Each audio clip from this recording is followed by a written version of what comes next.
Welcome to Horror Movies with TNA. Each episode, we're going to pick a film, talk about it, and rate it. Word of warning, there will be spoilers. This week, we're talking about Men. From 2022, Alex Garland. Just keep that in and cut all the rest out. Hello. Hello. Okay. Would you like to do any preamble before we start talking about the film? Any interesting films you've seen recently before we jump in? Well, we watched a load, didn't we? The other weekend. We did. We watched Rats. Yeah, Rats Night of Terror. Shocking Dark. Lucio Fultz's Contraband. Yes. Cut of the Dead. Yes. Graduation Day. We watched that was Graduation Day. Return of the Blind Dead. Return of the Blind Dead. The second in the Blind Dead series. That was probably the best out of all of them, really. Yeah, good film. I like bits of Contraband, and Cut of the Dead was okay as well, wasn't it? Quite entertaining. Yeah. So a good selection of films there. Thanks for that. 6 out of 10 for the lot. But today we're going to be talking about something completely different. We're talking about Men. Oh, Men. Is that how it used to be? From 2022, Alex Garland. You'll know him from films such as Dread, Ex Machina, Annihilation. In terms of the cast, it's quite an easy one, this is, isn't it, really? Well, there's only two. Jessie Buckley as Harper Marlowe and Rory Kinear as fucking every other man in the film, pretty much. Which is all right, except for the schoolboy. Well, we'll get to that. Yeah, it's interesting, isn't it? Yeah, I liked it. I wrote down Roy Kinear at first, but that's his dad, isn't it? Oh, is that actually his dad? I didn't know. Yeah. Roy Kinear was his dad, who, for anyone in Britain and of a certain age, will know that he was in a lot of comedy sort of programmes and films. I think he was in Three Musketeers. And all that's that the main one I remember him from, Three Musketeers, So he was quite a famous star, wasn't he? But he looks a lot like his dad. He does. To be honest. Yeah. Oh, anyway, yes. So, Jessie Buckley, I didn't really write anything else that she'd been in, to be honest. She was in a Fargo series. I think it was the last one that was on. As a nurse, American nurse. She was very good in that. But anyway, we've got Harper Marlowe as I suppose, the main character in it. And, Rory Kinear playing everybody else, pretty much.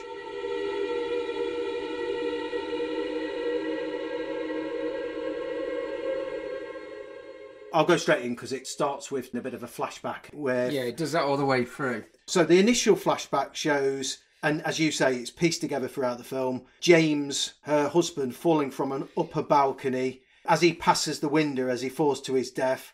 Oh, yeah. A key part of this, that Harper believes that her and James stare at each other as he passes the window.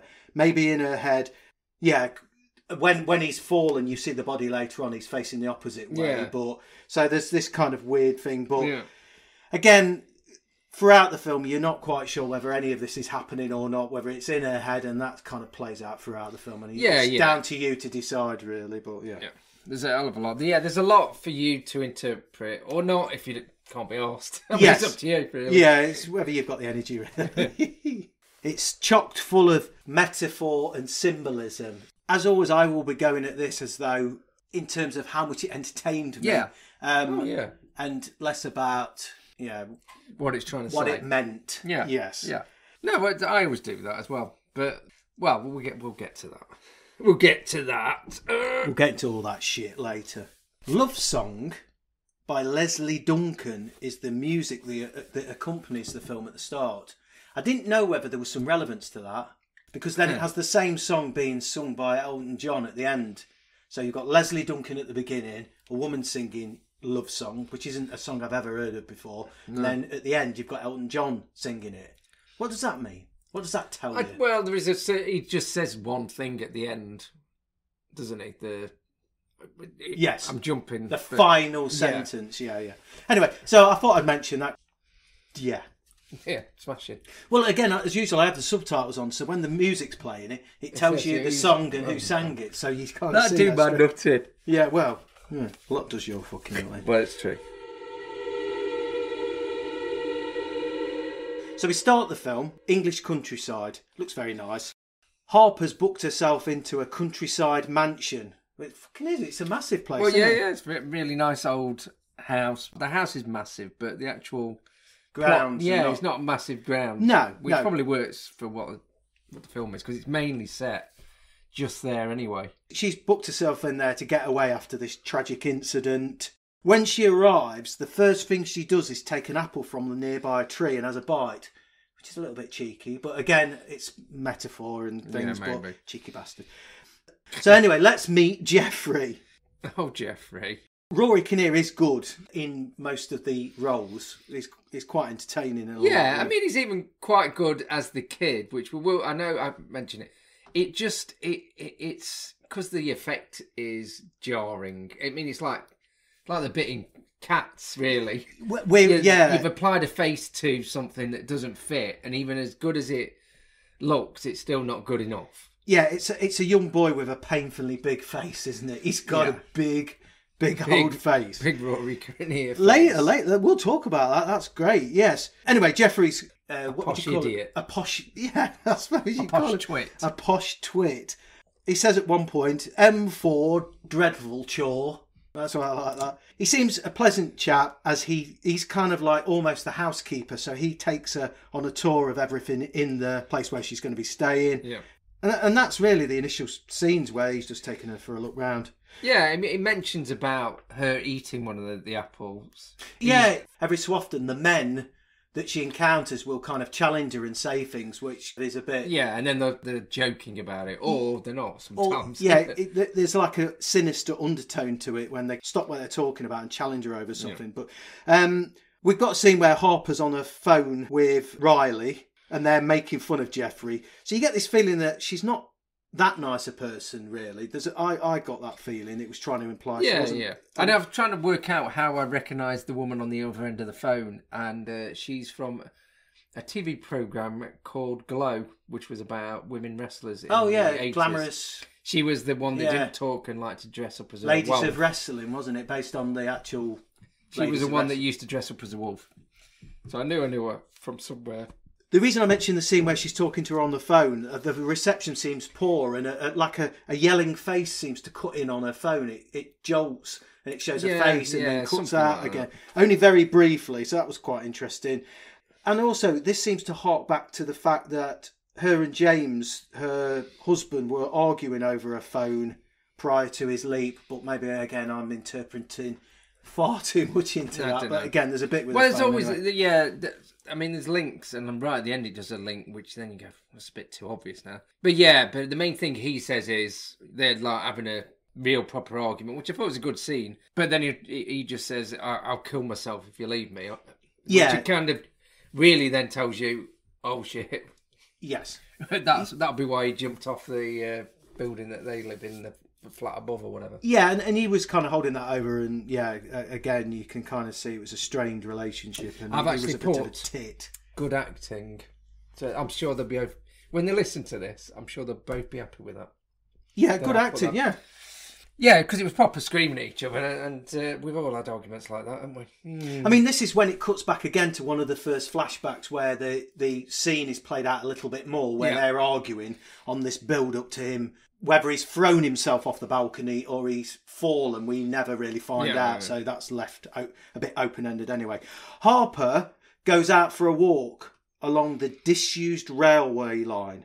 She's enjoying herself. She's having a nice, pleasant stroll. I've said she's wearing all autumnal colours. Yeah, the colour scheme in the film's actually quite... You can tell it is put a bit of but thought she almost into that. blends into the background because she's wearing all brown and mauve and greens and stuff like that. So whether that obviously was on purpose, I guess, because she's like blended in with the forest and all. Yeah, I did notice some of the colour schemes from the flashback scene.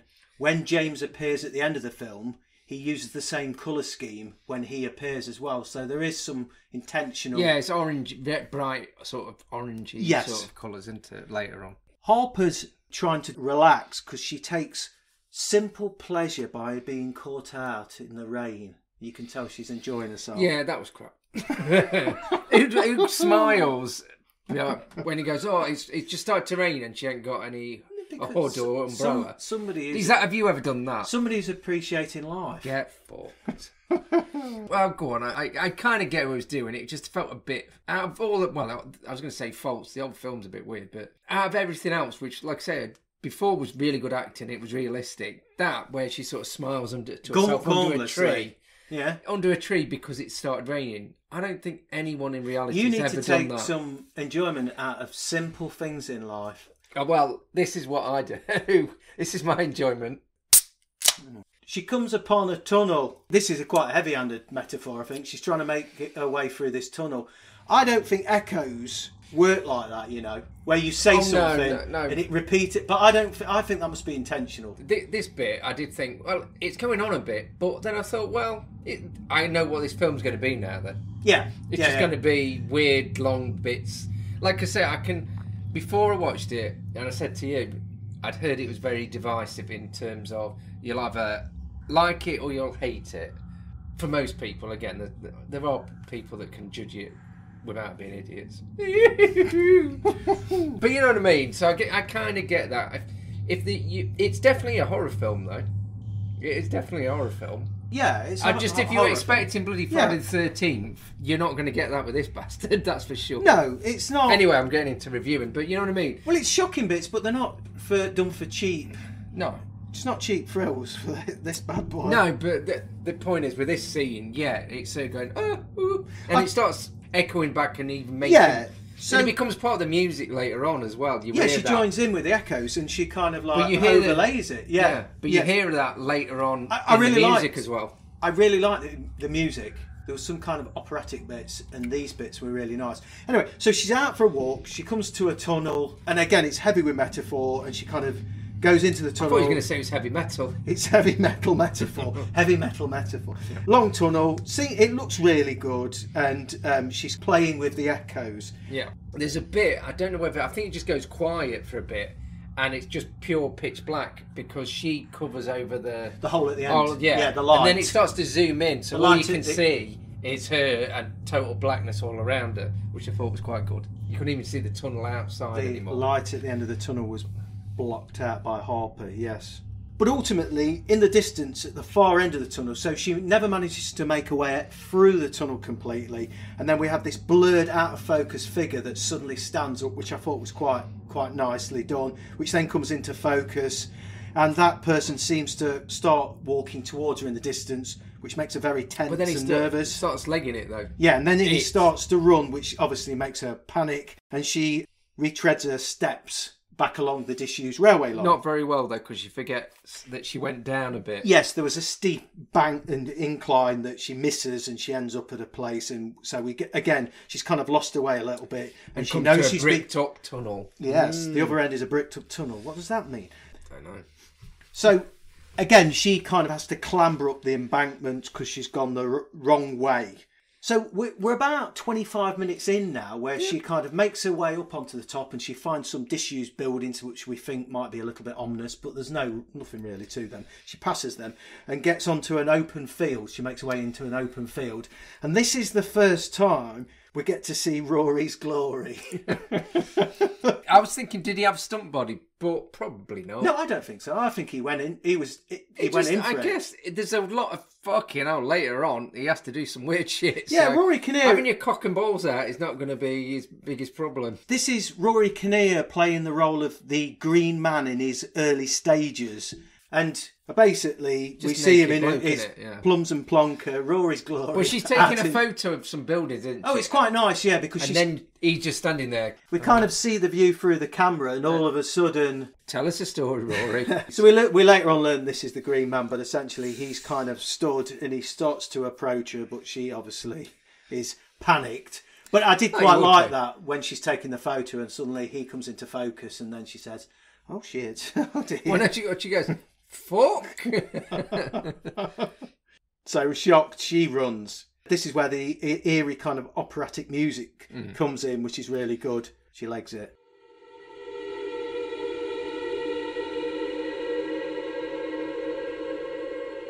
Yet another flashback back to the day with James. This shows James's body after he's dropped to the floor. Yeah.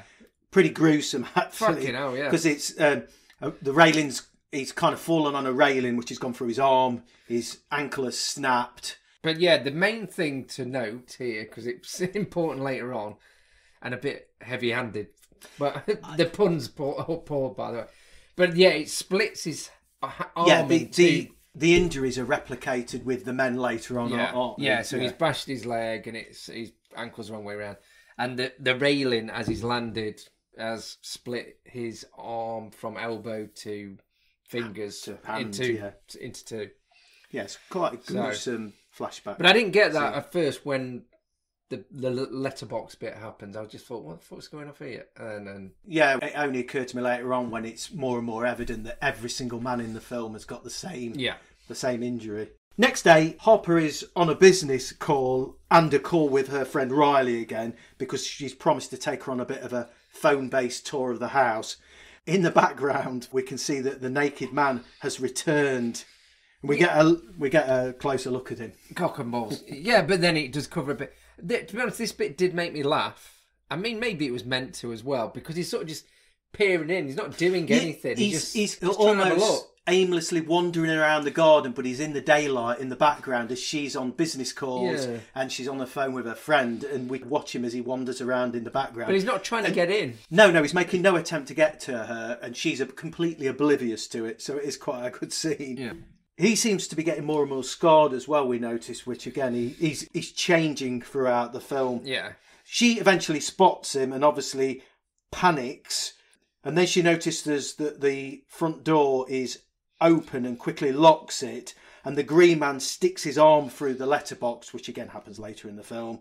So she panics. Again, it quickly goes to the flashback where James hits Harper. So we now learn why she's got a bloodied nose. Yeah. Punches her proper because something to do with the phone again, giving the phone over. Quite a quick flashback because then it quickly switches to the police arriving because obviously we're back to the present.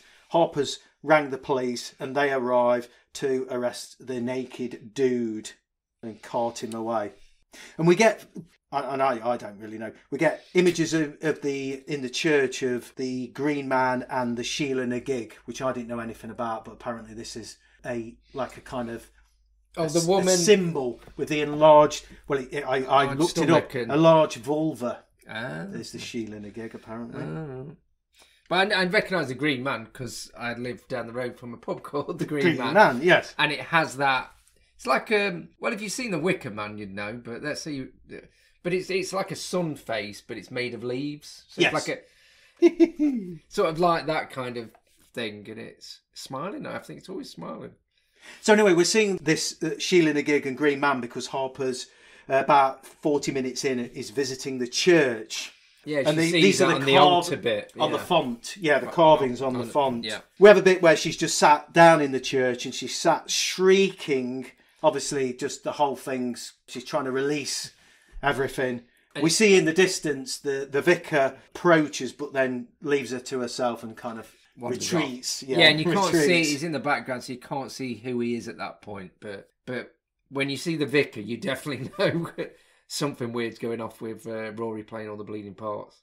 Yes. But you don't even know that because you've got the kid next, haven't you? Well, just to say that the flashback has now fully played out as well. Yeah. So we see him all the way to James Storm. Well, I say Storm. Quite rightly, Harper has pushed him out of their apartment and then he falls. The flashback has fully played out.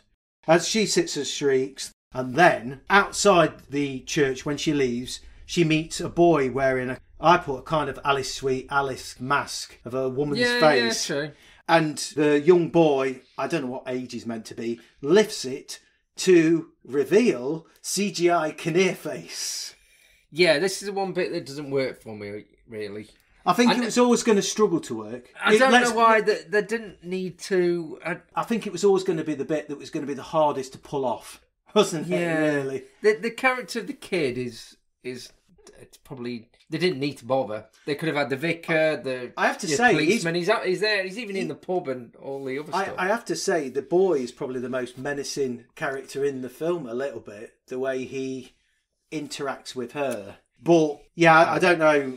I think it was a brave thing to do, but I don't know if it worked. It's, to be honest, it's not that bad a CGI. Just you're putting a man's face onto a young child. That sounds wrong already. But and again, it reminded me of Cats when they put the human face onto this weird cat body. It just don't fucking look right. It was inevitably, it looked really, really odd.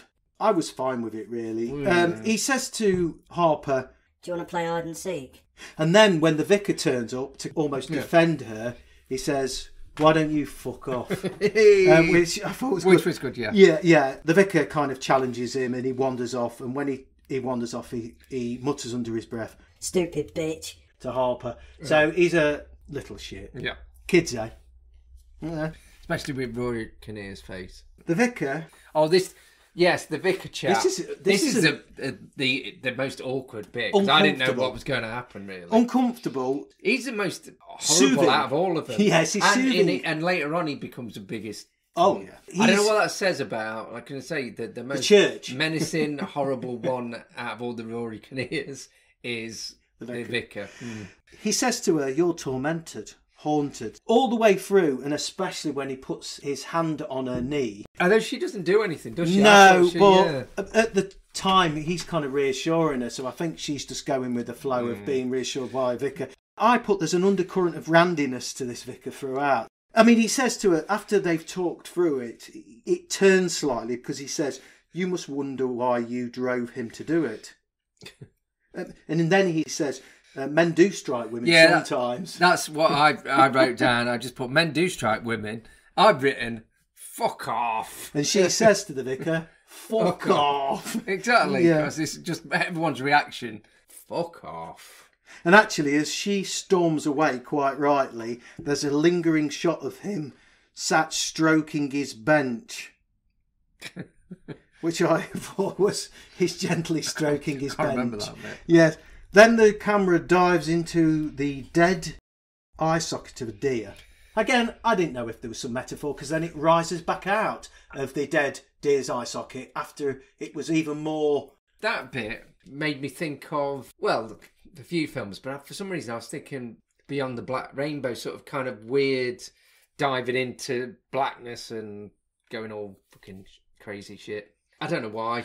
Put it this way, I quite liked it. It was nothing to do with anything. I was taking it simply as it may be trying to show a passing of time, because then when it came back out of it, it was more rotten and, like you said, maggoted.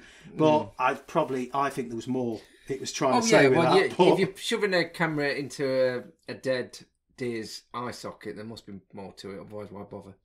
You know what I mean? That's what I always say. The naked man's out. He's been released. We don't know this at the time, but it just shows him in some kind of drain, sewer drain. But he could be in that tunnel right at the back. You never know. And he's progressively becoming more Green Man-like. He could use his nail. He uses his dirty fingernail to slit into his own forehead, a flap, so he can put a bit of a leaf in there. Yeah. And then that's when you twig. You've done it again, yeah? Yeah, thanks. I've ruined it, haven't I? That's when you get that he's trying to look like the Green Man with leaves around his face and twigs and stuff. I would say, I don't think he's trying. I think he's becoming. Well, yeah, true. Well, he pushes that leaf into his head, so he's not. That is trying, isn't it? It's not becoming. He goes, "I'm becoming." No, you just cut your head off. Yeah, I suppose it's not growing out of him. But although it does later on. He's got thorns and all sorts. Yeah, I was thinking as he put them in him, but they seem to be growing out of him at that point. He's got all sorts of foliage. I'm assuming around his plums and plonker, it must be like a cabbage patch by the end.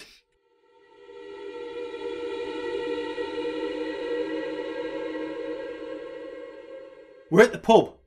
Hey! We're at the pub. The publican, the locals, everybody are all Rory. Yeah, it absolutely goes for it here, but it works. I think it's quite good. Yeah. The trouble is when you do see that kind of thing in a pub, you think comedy sketch. Yeah, I mean, all the way through this, a lot of it felt like scenes from the Fast Show. Some of the characters and things did feel a little bit like that, especially when the publican was talking to the police officer that was also Rory. They're talking to themselves. But I still think he played it really well, all the different characters. He did. They weren't over-the-top characters. No, definitely not. So Harper's wandered in. She just wants a drink. The policeman from earlier turns up, and she's shocked to hear that the naked dude from earlier has already been released, but we kind of already know that because we've seen him in a drainage sewer sticking fucking leaves in his forehead.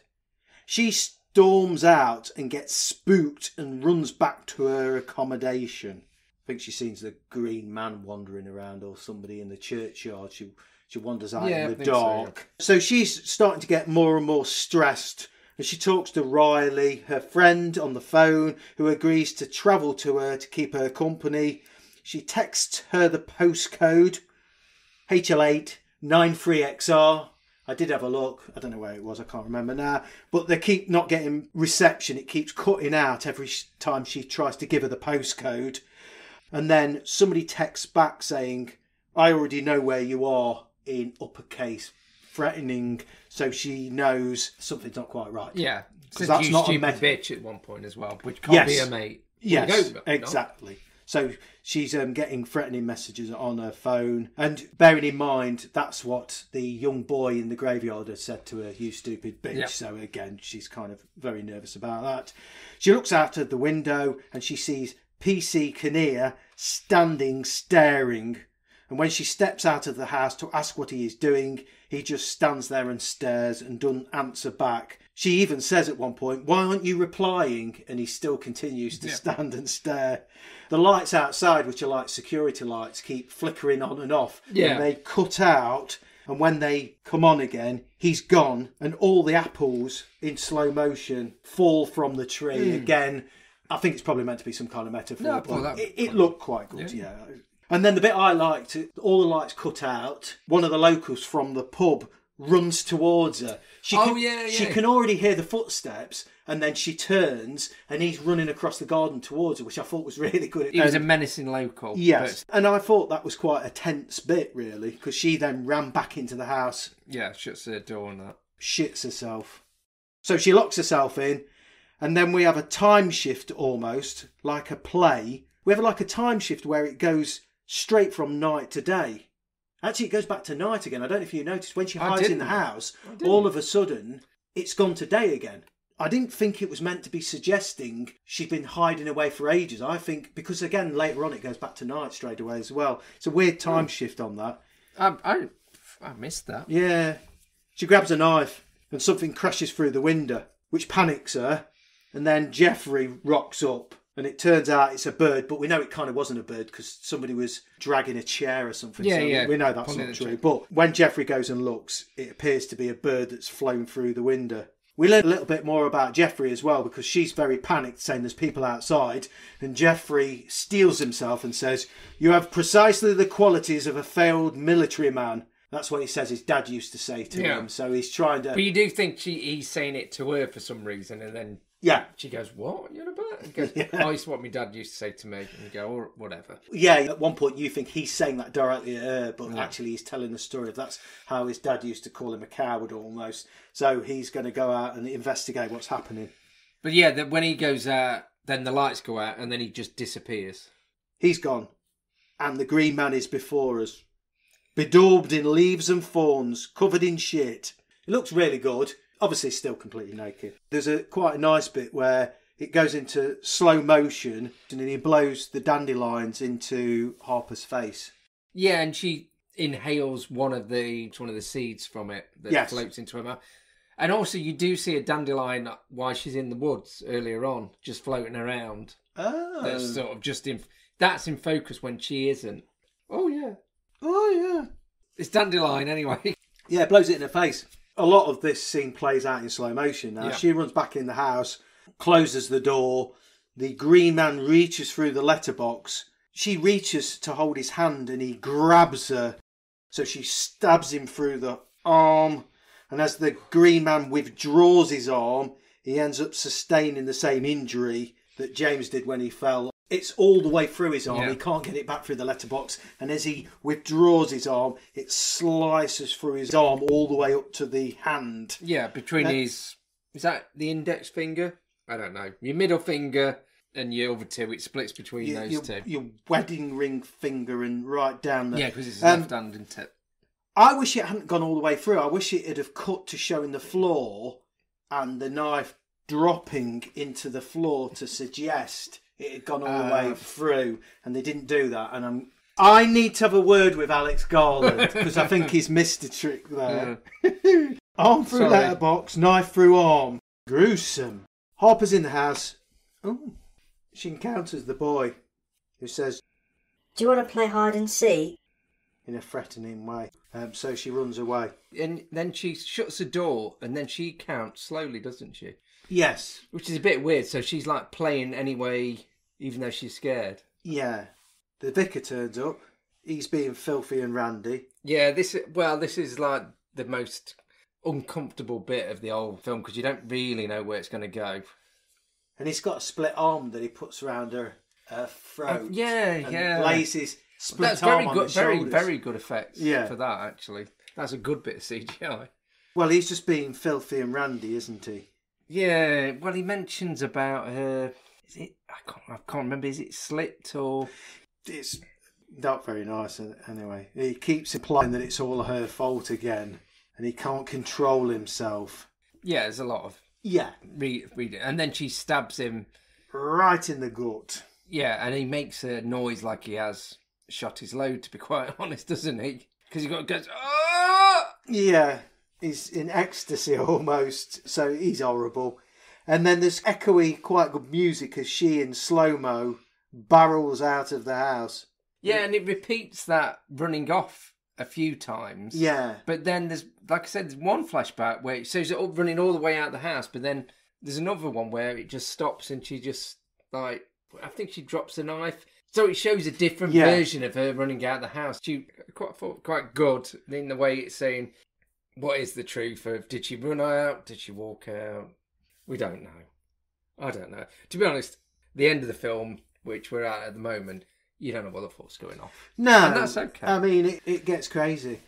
When she was running out of house, it reminded me of Next of Kin, but I suppose that's because I've not seen it that long ago.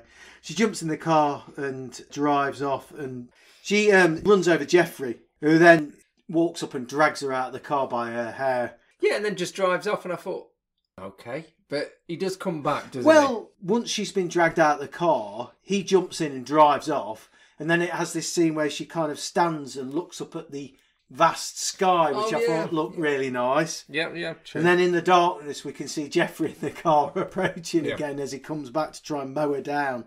So he gives chase in the car and she runs off. Oh, and she runs back into the garden area and he crashes into a wall in the car. Then the fully formed green man appears with a snapped ankle and split arm, again, as we've seen throughout.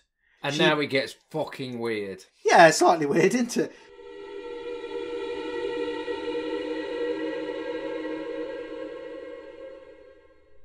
She backs away and the green man lays down on the ground and gives birth. Yes, he's got a massive, like a fucking massive stomach. Like twice the size the pregnant person would he's have. giving birth to a fully formed boy. Yeah. Yeah, and it doesn't cut away. No, it shows the lot. And then as she backs away, as the boy approaches, he then lays down and gives birth to the vicar, like a Russian doll. And it's all of them. Yeah.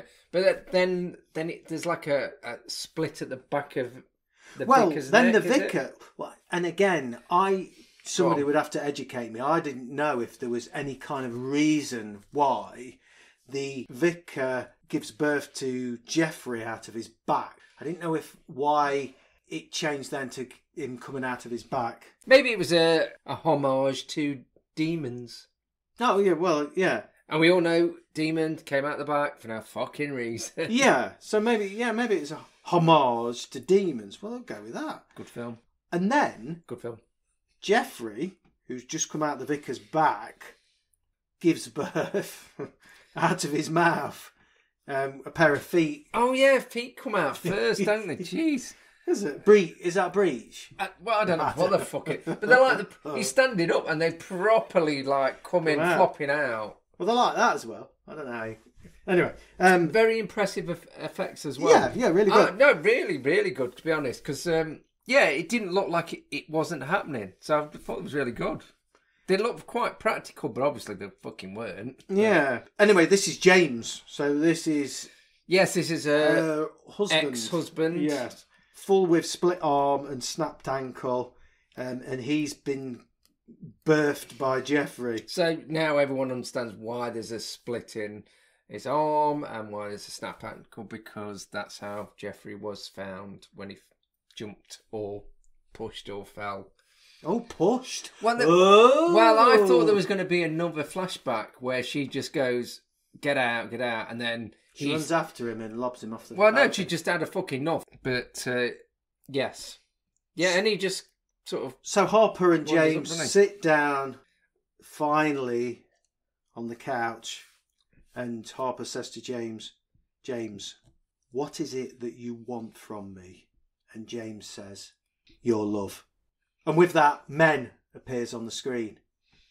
Boom! It's a very strange title for a film as well. Men. Well, yeah. I don't, it doesn't... It is a lot about men. And there's a lot of men apart from, Harper who's in it, but... that is the end of the film. There's a final bit where Riley, her friend, finally turns up. I would have liked it just to end there, well, to be honest. But I get it. But yeah, it's all right. and Riley... And again, I don't know whether when Riley turned up, there was the smashed car and there was blood and there was a bit of... But right, yeah... I'm not sure she actually could see any of that. So Riley turns up, drives up, and we see a smashed car, but we don't know whether Riley does. Yeah. And when Riley then sort of walks into the main garden and Harper's sitting there, sort of with blood on her and the rest of it, and you don't see her ex-husband anywhere, she's just sitting in the garden, and it's light. You just see her mate look at her, and she's faintly smiling. Yeah. And then the titles. And then the film ends, really. But so you don't know what's real, what isn't. But that, I guess, but to be honest, I interpret it a different way, where a mate did see all of this carnage, and maybe her mate Harper had just gone fucking mental with a load of blokes. I assume but I don't know. It was all in her head, but well, yeah, well, obviously the birthing bit, but obviously. Yeah. No, but I didn't even. I was thinking maybe not that she's gone into a murderous spree, but her head wasn't right, and she'd done something to someone, believing that they were the Green Man or having birth, but in fact, she just randomly stabbed a bloke. You thought she'd gone do, Lally. I Your think it'd love. have been better, yeah. And then that, and it would have left it. And everything's in the air then, you don't know what's happened. So, anyway, that's Men. Wow. I mean, it's a good title for a film. And I love the posters for it as well. There's 2 posters, and I like both of them.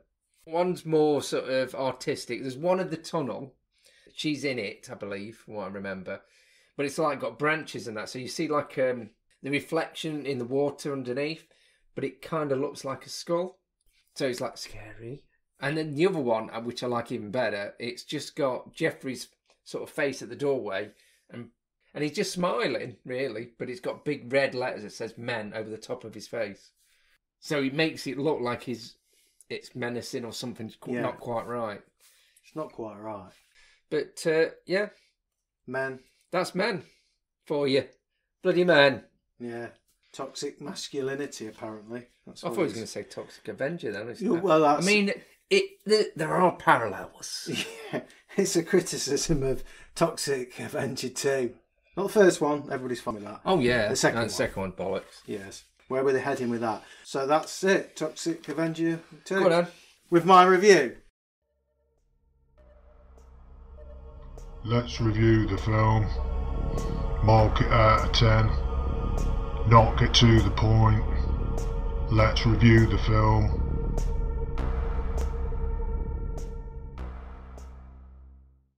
It's chocked full of metaphor, primarily about men.